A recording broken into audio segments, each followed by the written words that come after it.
With all this conversation about climate change, do you think businesses should be required to meet environmental standards, or should the free market decide? It's a really good question. I think it's worth like a deep answer for, because one party often gets painted as the party that cares about the environment, and the other party looks at the one that's trying to destroy it. And that narrative can't be further from the truth. First and foremost, environmental stewardship, it's important for anybody who lives on this planet, for sure, undeniably. But businesses should not be shackled by all the burdensome regulations that really aren't there to help the environment in many cases. Bureaucracies oftentimes are there to steal money from taxpayers, and there's countless examples that I'd love to give, but really the free market is often the best driver of innovation in the green technology space. But there really has to sort of be a demand and a reason that the free market would play. And if not, the technology is just not where it's going to be viable and realistic. So first and foremost, you should encourage responsible practices always, for sure, but you got to let the market lead the way. It's just the way it actually works. When you reward those who find sustainable solutions that are economically viable, that's one thing. But what often happens in government is lobbyists come in and they pick the winners. And it's really sad when you see companies like Solyndra under the Obama administration fail. That was a $535 million loan guarantee from the U.S. Department of Energy that was gifted to Solyndra. Once that money was handed over, boom, they went bankrupt in 2009. Again, that act didn't happen just with Solyndra in 2009. Under Obama, do you know how many green companies got billions of dollars in taxpayer money that failed? This is proof that anything the government touches, it destroys. Listen, Abound Solar, I think that was a $400 million grant that they got from the government in 2010. Again, another Obama year. In 2012, boom, guess what? They went bankrupt. Fisker Automotive, I remember actually investing in Fisker. They got that was a big one. They got $530 million from the U.S. Department of Energy as the part of the Obama administration's push for clean energy vehicles. And guess what? They went bankrupt in 2013. Listen, anything the government touches, it ruins. You ever heard of a company called Beacon Power? That was a company that was focused on energy storage and grid stabilization, right? They received $45 million from the U.S. Department of Energy in 2010. Guess what? That company's not here anymore. How about this one? $250 million to A123 Systems.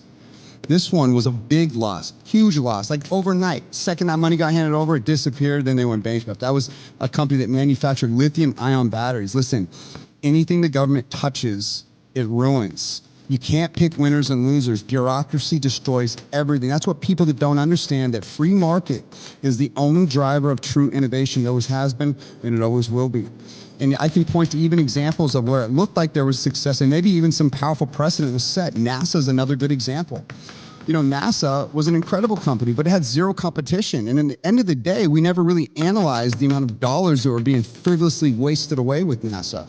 Only now, when you see companies like SpaceX, where you can really consider and kind of compare and contrast, and why don't we do that? We know for a fact that NASA was valuable. Again, back, and I already said this, no competition, but a prime example sort of the truth of the setup now was only understanding that we now can compare to private companies that have finally entered the space. Why? Because there's an economic reason to do so. And what it proves is that government is very inefficient for many reasons. And it should never pick winners and losers, and it should never really dictate or mandate anything. The free market must do that. America, by the way, is trying to set this unique precedent. But what I really think happens beneath the surface, this is all politics. This is all who's gonna get money, who's gonna donate to my campaign. This is so much fraud in these industries. And we're trying to do all this green stuff, which I think is just a package to win votes in most cases. It's not really built on fact or truth. While China and India pollute in numbers that are so great that it's almost insignificant if every American on earth just started riding a horse from now on. And you'd still have green people saying, oh, their poop is toxic for the environment. Like, you can't win with these people. It's not built on logic, and there's clear, easy, fundamental solutions that will be good for all, but it's always gonna come from the private industry. Getting back to NASA, okay, NASA had a shuttle program that cost $450 million per launch. SpaceX, its Falcon 9 program, that same exact setup is only 62 million. Think about it. Government, 450 million. SpaceX, 62 million. And NASA didn't have the inflation that we're dealing with today. So the numbers are even more staggering. That is a difference of 86% in the reduction of costs. Why do you think that is? Because private companies innovate from profit. NASA wastes money on red tape. SpaceX's reusable rockets were a game changer. NASA never even getting close to figuring that out. Obama had to shut down NASA because it was such a mismanaged asset. And then until it was proven that it was never an asset, because private companies stepped up to sort of figure out how to do it in a most efficient manner. Listen, that reusable technology was absolutely game-changing. That came from the private industry. While SpaceX recovers and reuses their rockets, driving costs down further at every single launch, NASA spent decades and billions of dollars on shuttle programs with no breakthroughs at all. They never needed to figure out how to recycle that dollar. Why? Because they just kept getting taxpayer dollars. And guess who got rich along the way? Bureaucrat after bureaucrat after bureaucrat, creating lifelong positions in government they would have never been in the private industry.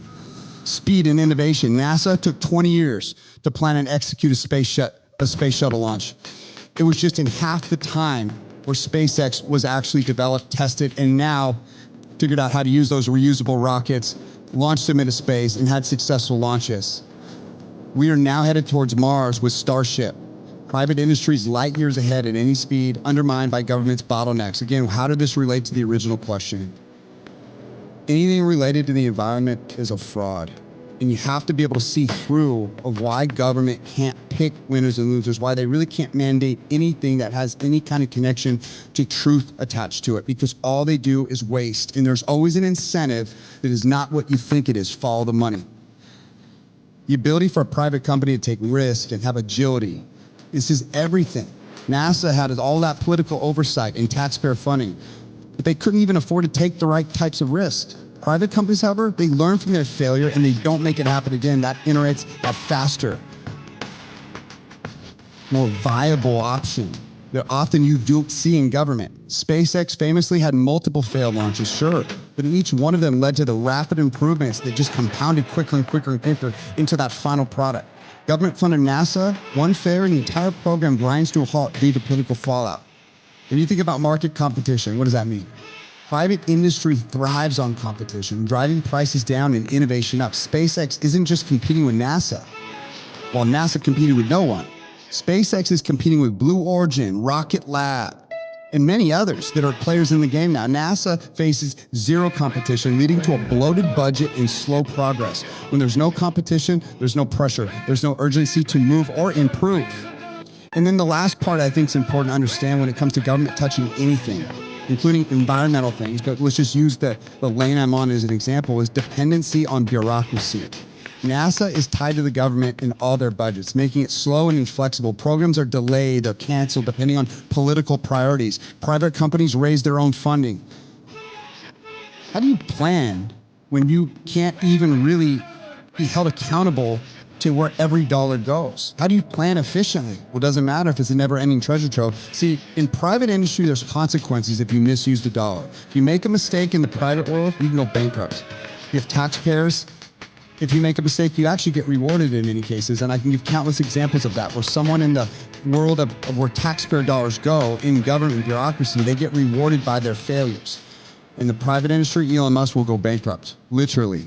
There's no room for error. See the difference? So the bottom line, private industry has proven that it can outperform, out-innovate, and out-compete in every area. NASA was a great example of that. SpaceX's ability to bring down the costs, push the boundaries of technology, and launch faster demonstrates how much better the private sector is. It's something as simple as space exploration. They're better at everything. Listen, UPS and FedEx are profitable. Do you know the U.S. Postal Service has never been profitable in the history of the world? Why would you trust government to anything?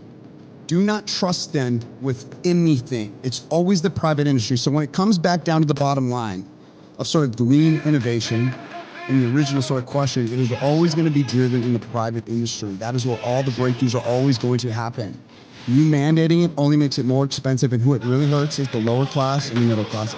It suffocates them, and I think that's by design, because it keeps people slaves. And the Democratic Party particularly, they need dependency, they need grievances, and they need to hold you down. And then they need you to believe that it's someone else's fault. And that is exactly what they do with the green business. They use it as a weapon to go after their political opponents, claiming that you don't care about the environment.